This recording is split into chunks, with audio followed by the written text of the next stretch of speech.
Amém, amados? Queria que nesse momento você abrisse comigo a Escritura, nessa carta que é tão pequenininha, mas que fala tanto ali, escrita por Judas, servo de Jesus e também irmão de Tiago. Queria que você abrisse aí em Judas junto comigo. Amém, amados?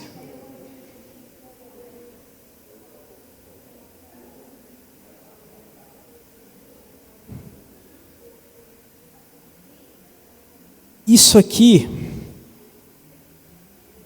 que nós vemos Judas escrevendo, na verdade ele estava pronto a escrever acerca de outras coisas. Ele queria compartilhar mais acerca da salvação, mas de repente ele se vê obrigado pelo Espírito a tratar dos assuntos que são muito sensíveis e muito delicados, com os quais ele trata aqui nesta carta. E eu queria que você hoje se atentasse a isso, porque naquela época, os assuntos que ele estava tratando estavam sendo introjetados na igreja, introduzidos dentro da congregação, a partir de homens que não guardavam o temor. E que é impressionante que estes homens que não guardam o temor, eles ainda arrogam para si falar em nome do amor. Nós sabemos que hoje nós vivemos dias difíceis. E todos nós aí é de conhecimento público de que uma das maiores tentativas desse novo modelo ideológico que tem tomado conta do nosso país é justamente adentrar as igrejas. E eles estão cooptando pastores, doutores, homens de muita eloquência, dos quais eu poderia citar nomes aqui, mas eu não vou fazer isso. Hoje aqui não vai ser palco para citar nomes de muitos desses homens. Mas nós sabemos que eles estarão se introduzindo com uma mensagem de amor, uma mensagem de tolerância, uma mensagem aberta, uma teologia extremamente aberta, para que de alguma forma possa conquistar mais adeptos. Eu trabalho em uma sociedade de economia mista, e hoje em dia nós não podemos, na agência de notícias, nos pronunciar acerca de nada. Qualquer coisa que porventura a gente se pronuncie, hoje em dia a gente responde eticamente. Isso porque as coisas elas vêm se rearranjando de um modo para cada vez tolher a nossa liberdade. Mas a nossa consciência não pode ser tolhida, porque o que era possível de se tolher, nós já fomos circuncidados na nossa consciência, já fomos circuncidados no nosso coração, e isso para nós já representa a nossa liberdade no Senhor. Em dias difíceis como estes que a gente vive, tal como Tiago, que ele estava pronto a trazer uma palavra de esperança, uma palavra de alegria. Ele queria compartilhar acerca da tão grande salvação que eles estavam ali experimentando. De vez em quando a gente tem que dar uma pausa e falar sobre outros assuntos. Eu quero ler com você aqui no verso 3, que diz assim: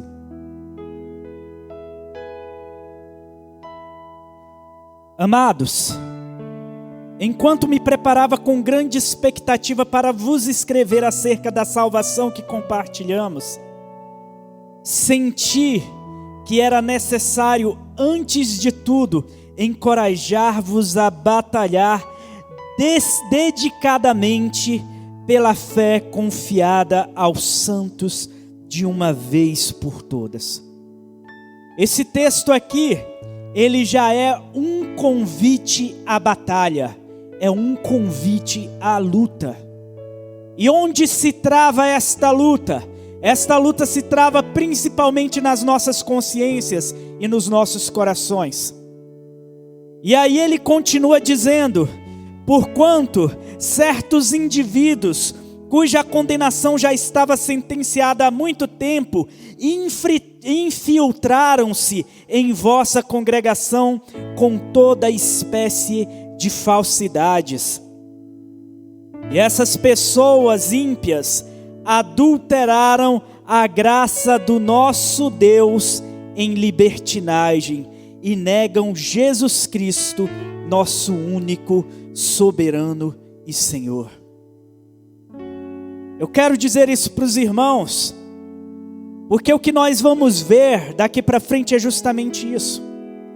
Homens de intelecto muito profundo, homens que com palavras conseguem ser extremamente persuasivos e subversivos, e que eles vão se utilizar de filosofias que são estranhas à própria Escritura, porque a ideia deles é, dizendo eles, seria facilitar o crescimento da igreja do Senhor.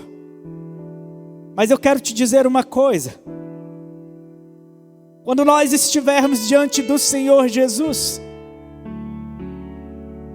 e que nos for cobrado, quando nós virmos a sentença sendo derramada sobre aqueles que foram condenados à perdição, será justo nos ser cobrado o fato de nós não termos dito o que era para ser dito? O fato de nós não termos condenado o pecado quando o pecado é para ser condenado? O fato de nós termos nos silenciado quando a nossa obrigação era falar? O fato que era ofender muitas das vezes? Porque esta palavra, este evangelho que nos foi dado, antes de tudo, ele vem para nos constranger, ele vem para nos humilhar, ele vem para nos exprimir. O evangelho não nos foi dado de modo diferente. E a partir de agora, com o medo de se ofender, muitos vão propor adaptações ao evangelho, como isso já tem acontecido. Há poucos meses atrás, talvez um ano atrás, a gente vai ficando um pouco mais velho, a gente fala um dia desse, na verdade já passaram aí 2 anos, 3 anos, a gente está falando um dia desse, ou não é desse jeito? Mas há alguns anos atrás, talvez, 1 ano e pouco atrás, eu vi um grande pregador, ele dizendo o seguinte, que era o momento de a palavra de Deus ser adaptada. Alguns aqui devem saber de quem que eu estou falando. Ele dizia que havia uma necessidade de adaptação da Escritura.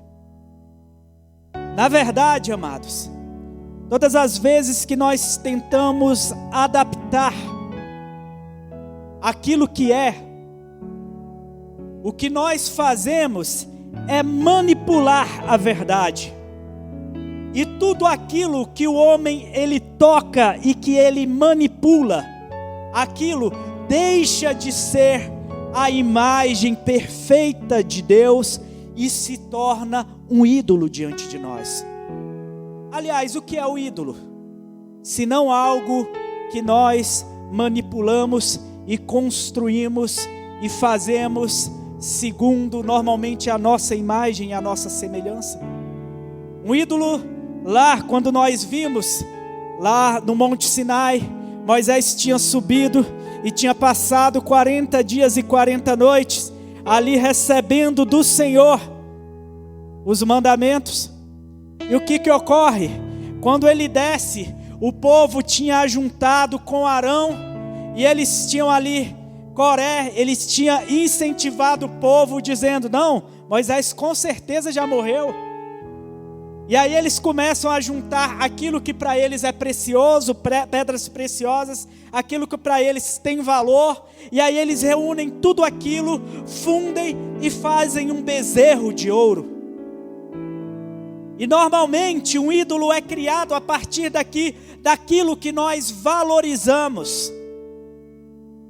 Nós valorizamos a nossa segurança, nós valorizamos o nosso conforto, nós valorizamos o nosso comodismo, nós valorizamos todas estas coisas.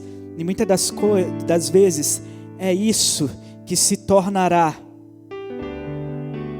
os artífices para que nós possamos criar um Deus segundo a nossa imagem e a semelhança da nossa podridão. Agora o nosso Deus, e quando eu digo isso, o nosso Deus ele não é um ídolo, porque o nosso Deus ele não é manipulável, o nosso Deus não é adaptável, o nosso Deus não é subjugável, o nosso Deus não é subversível, o nosso Deus não é mutável, o nosso Deus não é nada disso. Ou eu me adapto a Ele, ou eu me rendo a Ele, ou eu me prostro a Ele, ou então eu estou fora dEle. Ou eu me adequo a Ele, ou eu estou fora dEle. Adequar a palavra, adequar a Escritura à nossa contemporaneidade, adequar a Escritura aos nossos, aquilo que a gente entende como sendo ideologicamente mais sofisticado. Isso é profanar o sangue da aliança, isso é pisar o Cordeiro de Deus, isso é fazer agravo do Espírito que nos santifica. E isso é muito sério. O Evangelho não precisa de adaptações. O que é pecado continuará sendo pecado, e nós temos a obrigação de dizer que é pecado, para que as almas não sejam mandadas ao inferno sem a advertência necessária. A nossa mensagem tem que ser um convite ininterrupto ao arrependimento. E aqui eu não estou falando de uma igreja super santa, uma igreja que não erra, uma igreja que não falha, mas é uma igreja que antes de tudo reconhece as suas próprias falhas, reconhece os seus próprios erros e busca sempre melhorar, e busca sempre se aperfeiçoar. Imagine, por causa da nossa omissão, quantas pessoas vão perecer eternamente, por causa da nossa covardia, por causa do nosso medo de se dizer o que deve ser dito, por causa do nosso pavor em de fato exercermos o ministério que nos foi confiado com ousadia. Nos últimos dias, é isso que vai ser exigido de nós. Nos últimos dias, nós vamos precisar firmar o nosso entendimento cada vez mais em Cristo. Eu não estou falando de você se tornar uma pessoa que cheia de juízo temerário, que sai por aí apontando o dedo, não. Mas nós precisamos dizer o que é luz e o que é treva, e o que são trevas, o que é bem e o que é mal. Ai dos que chamam ao mal de bem e ao bem de mal. E muitas pessoas nesses nossos dias estão fazendo justamente isso, através da distorção da Escritura. É lógico que provavelmente nós tomaremos uma posição cada vez mais reativa do que proativa. Isso é muito natural. Pedro, quando escreve lá na sua primeira carta, no capítulo 3, no verso 15, ele vai nos dizer o seguinte: estejais pronto a apresentar a qualquer um que vos pedir a razão da vossa esperança. Pedro aqui ele já está falando de uma postura muito mais reativa do que proativa. O que isso significa? O proativo é aquele que sai, mas nós sabemos, sai falando do evangelho, ele sai num evangelismo mais ousado. Já aquele que é reativo, ele normalmente fica, apesar de ele ficar mais silente, mas ele vai testemunhando no silêncio. E quando ele é porventura contestado, ele apresenta com convicção aquilo que dá significado e propósito para que ele exista. Nós lemos isso no decorrer da história da igreja, quando as perseguições elas foram se tornando mais intensas. A igreja muitas das vezes teve que se reunir junto a túmulos, em catacumbas. Ela teve que se reunir para que pudesse de alguma forma se manterem vivos. Isso porque se não houvesse essa reunião da igreja, mesmo que fosse escondida por conta da perversa perseguição que foi estabelecida sobre eles, provavelmente nós não estaríamos aqui hoje. Provavelmente esta palavra do evangelho não se estenderia e não romperia os séculos dos séculos.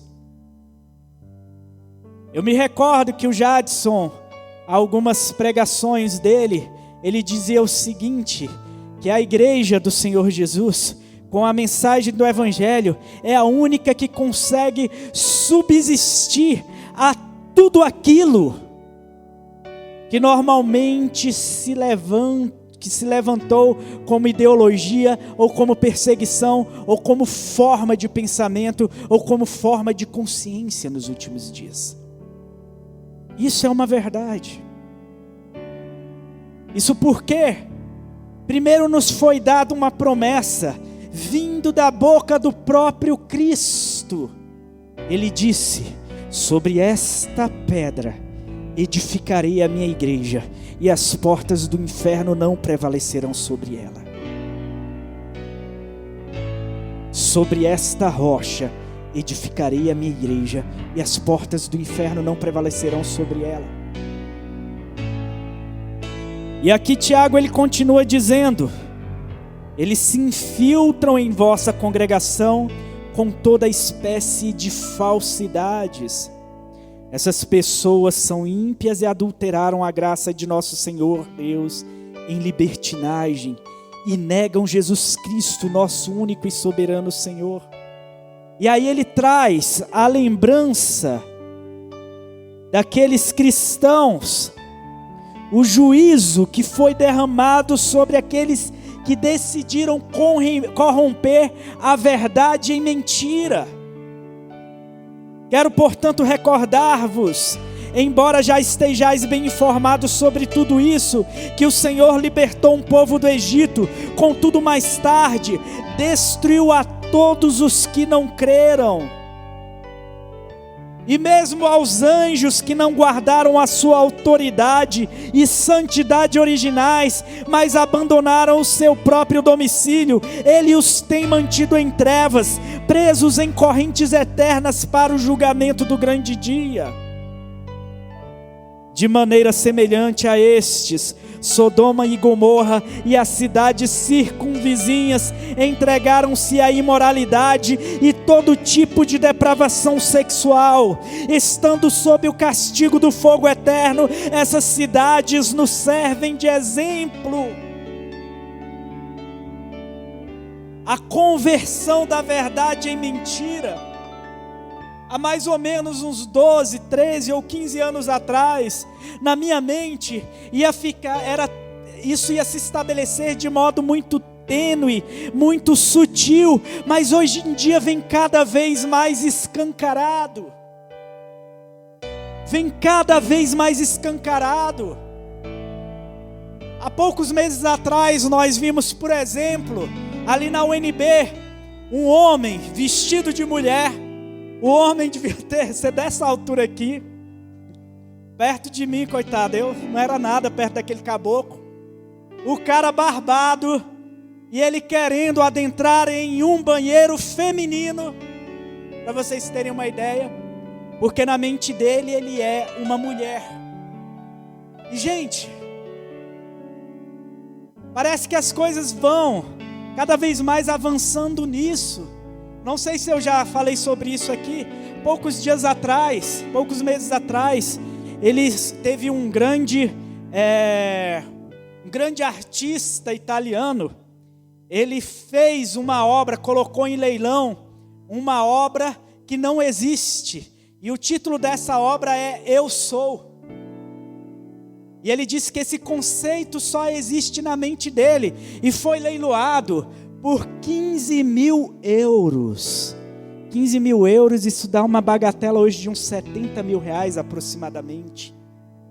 Foi leiloado por aproximadamente 70 mil reais, algo que simplesmente não existe. E aqui eu me recordo, eu já falei desse episódio do Chaves, que eu assisti há muito tempo, do Chapolin, né? Que era a roupa nova do rei. O Seu Madruga, ele era um alfaiate. Vocês lembram desse episódio? O Seu Madruga, ele era um alfaiate. E aí chegam uns bandidos, entram na alfaiataria dele e estragam tudo, roubam as peças. E ele tem um prazo curto para entregar uma roupa para o rei. E aí ele fala: e agora, o que eu vou fazer? Porque o rei é severo, se a roupa não estiver pronta, eu vou morrer, eles vão me matar. Aí ele tem a ideia de fingir que tem um tecido que é invisível e que só os inteligentes é que podem ver. E aí ninguém quer se passar por burro. Ninguém quer se passar por idiota. Tá lá o rei sem roupa, né? Vestido, e todo mundo, vocês estão vendo a roupa? Nossa, é bonito, eu amo azul. Não, mas não é azul, é verde. E aí começa toda aquela palhaçada. Segundo o livro, a nova roupa do rei é uma criança que vira e fala: ai, mas o rei está nu. Precisa de uma criança ele falar acerca do que é óbvio, porque as pessoas, elas não vão querer mais ouvir o que é óbvio. O que é óbvio que está escancarado. E como eu disse para vocês, eu acreditava que a mentira seria subvertida. Eu até falava, a gente pregava sobre isso muitas das vezes, né, Jadson? Que quando você coloca aqui uma garrafa de estricnina e coloca para que alguém possa tomar este veneno, normalmente as pessoas vão negar. Agora, se eu coloco algumas gotas num café saboroso, a pessoa toma e o efeito é tão mortal. Hoje em dia não, gente. O pessoal vai se embebedar com a garrafa de veneno e vai dizer que tem gosto de café. Hoje em dia as pessoas vão utilizar a própria esquizofrenia deles e adentrar na sua própria perversão e não vão tolerar qualquer um que simplesmente olhe a verdade como sendo verdade. Para eles, você olhar para a realidade, você perceber que o rei está nu, e você dizer que o rei está nu, significa que você é intelectualmente inferior.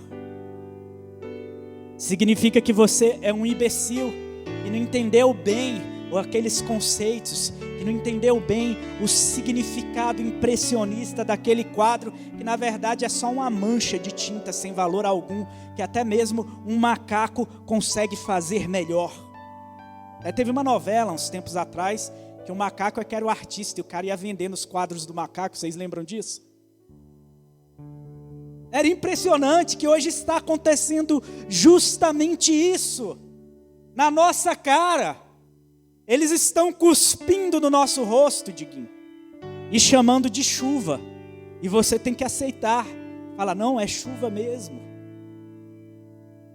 A perversão da verdade chegou ao clímax de tudo. A perversão do amor. Mas nós não vamos aceitar novas formas de amor. Ora, o que o amor é? Um amor que não enxerga a verdade. Um amor que não caminha com a justiça. Um amor que não disciplina. Um amor que não exorta. Um amor que não convida ao arrependimento. Isso não é amor, amados. E nós podemos até ser condenados nessa vida por nós estarmos aliados à verdade. Muitos poderão até ser condenados à morte, mas não se aliar à verdade, não estar com os olhos fitos no que é real, isso não é uma questão simplesmente de vida ou morte, ou de sobrevivência do crente, mas é uma questão de vida eterna ou morte eterna. E é por isso que é tão sério. E é por isso que nós precisamos ser tão cuidadosos. Eu queria ler aqui um pouco mais com vocês. Ora, da mesma forma como alucinados inconsequentes. O que é uma pessoa alucinada? Esse prefixo a significa a ausência de algo. Lucinado significa luz. Aquele que não porta a luz. Alucinado significa aquele que não consegue ter acesso à luz. E aí ele vem dizendo, ora estes da mesma forma como alucinados inconsequentes, não apenas contaminam o próprio corpo, mas rejeitam toda a autoridade constituída. E aqui eu não estou falando de governantes, eu estou falando daquela autoridade que naturalmente nos é entregue por meio do Senhor Jesus.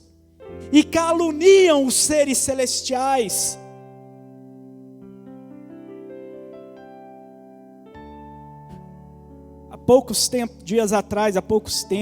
Alguns anos atrás, eu vi uma igreja que hoje ela é extremamente adaptada. Hoje lá pastores, eles se casam homens com homens, até entre eles mesmos. E eu vendo isto, eles diziam o seguinte, porque no céu vai haver só amor.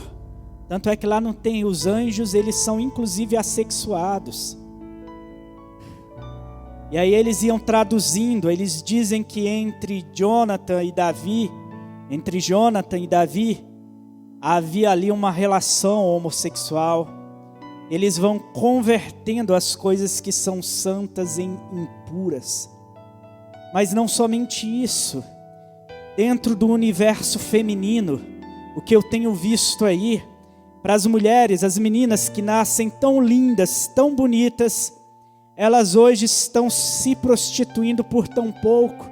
Há poucos dias atrás eu vi a história de uma menina que ela encontrou um rapaz interessante para namorar e de repente ela falou que o rapaz terminou com ela porque ela queria abrir o OnlyFans para vender fotos do próprio corpo.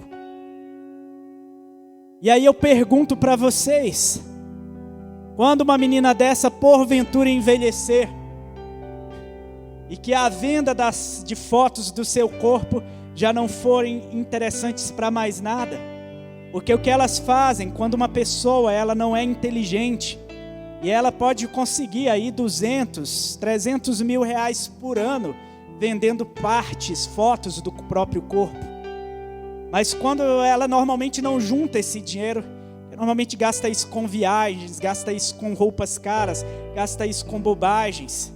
Porque a luxúria ela faz isso, a luxúria ela cobra o seu preço.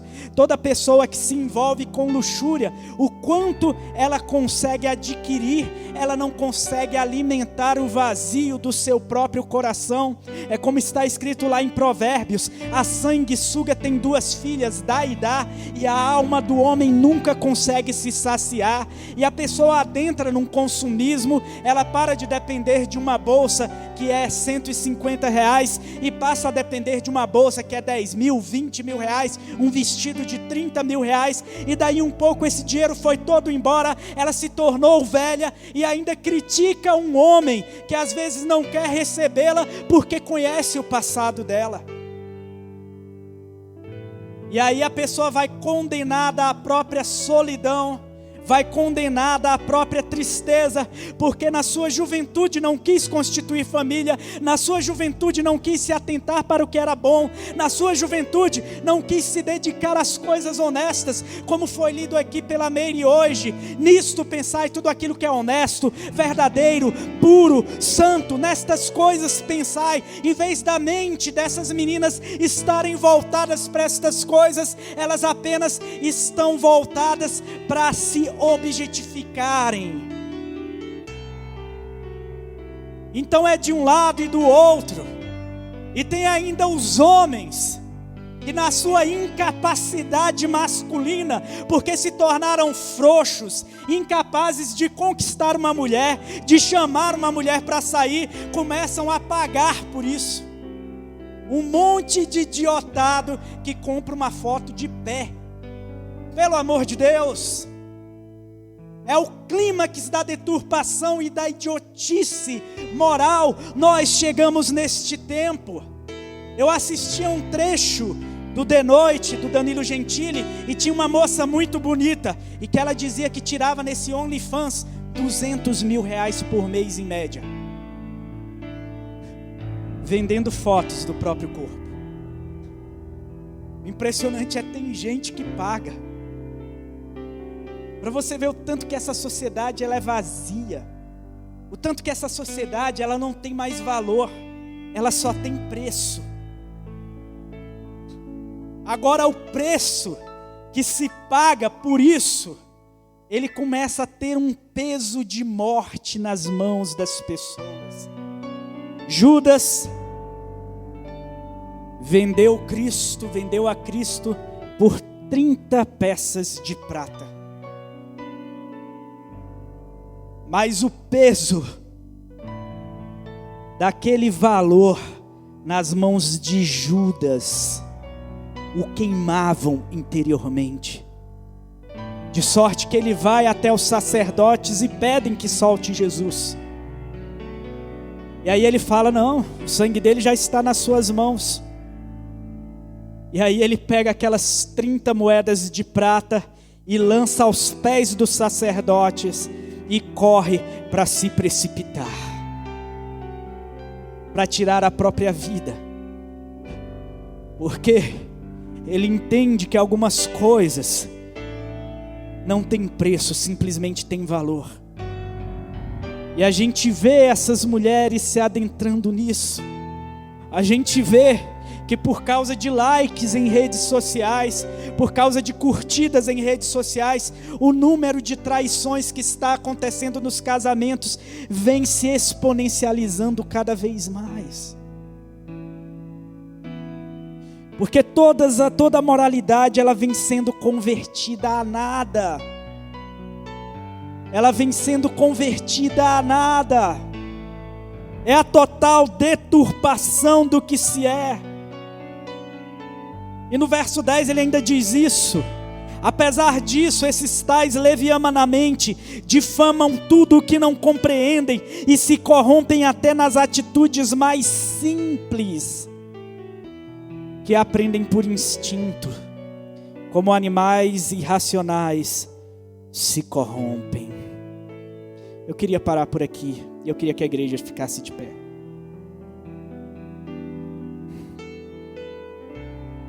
Nos últimos dias, o que será exigido de nós é coragem. A igreja do Senhor, ela é chamada por Pedro. Nós somos chamados por Pedro de pedras vivas, joias preciosas. Você sabe qual a diferença de uma joia preciosa para uma joia de baixo valor? É a raridade que há. Nos últimos dias, será cada vez mais raro você encontrar um homem e uma mulher de Deus. Será cada vez mais raro você encontrar homens e mulheres de Deus. E também uma joia preciosa, normalmente, ela é reconhecida pela sua dureza. Por exemplo, o cristal líquido, esse cristal aí de quartzo, que a gente bem conhece, ele se quebra facilmente, ele é facilmente arranhado. Quando você vai já para uma safira, a safira já é mais dificilmente arranhada. E quando você vai para um diamante ele não pode ser arranhado. Porque o grau de dureza é extremamente forte. Eu não estou dizendo que não pode ser quebrado, eu estou dizendo que não pode ser arranhado. Nós somos pedras vivas, nós somos nação santa, nós somos povo adquirido,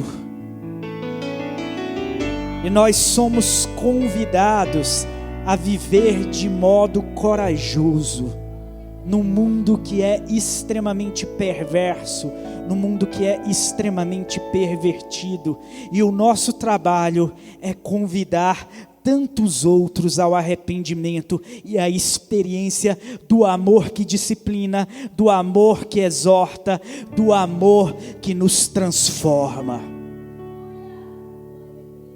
E fora disso, lhes afirmo, não há salvação. Não estamos aqui para adaptar a palavra, para atender os anseios deste sistema corrompido, mas nós estamos aqui simplesmente para experimentarmos a boa, agradável e perfeita vontade de Deus.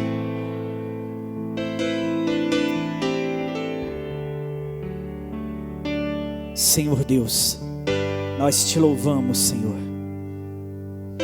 porque o Senhor tem sido bom para conosco. Peço que o Senhor hoje venha selando a mente de cada um que está aqui, Senhor. Que o selo do seu Espírito possa ser impresso nas nossas consciências e possa encontrar, e o teu tesouro possa encontrar habitação em nossos corações, para que nós possamos entender o que de fato é valioso nestes dias. E que nós não venhamos a barganhar por conta da nossa segurança, por conta do nosso conforto, por conta da nossa comodidade, por conta daquilo que a gente entende como sendo necessário. O que para nós é mais importante é o Senhor, e tão somente o Senhor. Então que nós venhamos a nos entregar de modo apaixonado a Ti, Senhor, e nos render e nos prostrarmos diante de Ti. Quero ser como criança. Louve ao Senhor agora. Amém? Pode vir. Te amar pelo que és. Voltar à inocência.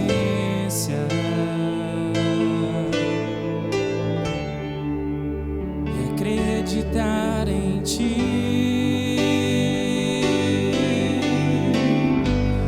mas às vezes sou levado pela vontade de crescer. Torno-me independente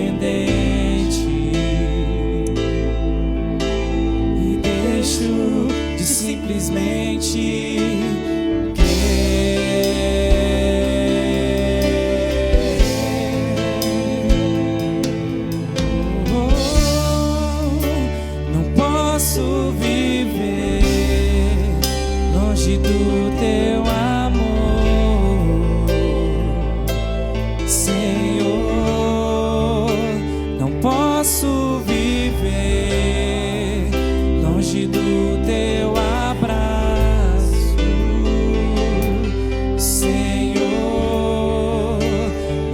posso viver longe do teu abraço, Senhor. Cante, quero ser como criança, te amar pelo que és, voltar à inocência, voltar à inocência,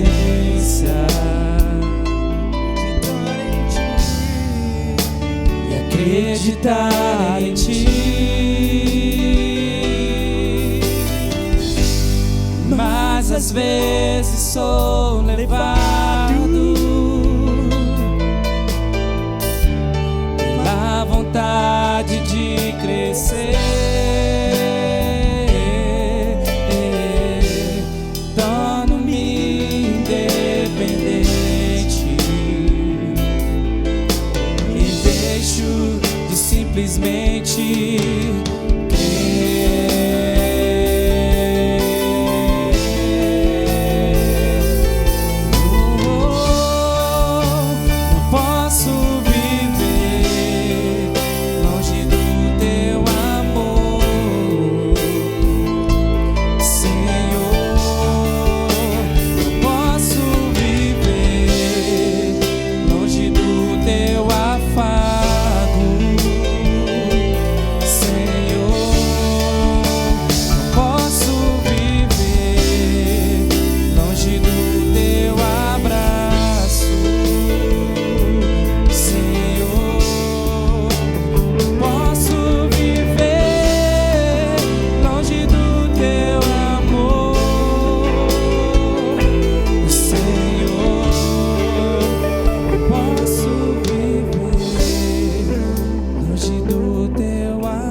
Graças a Deus,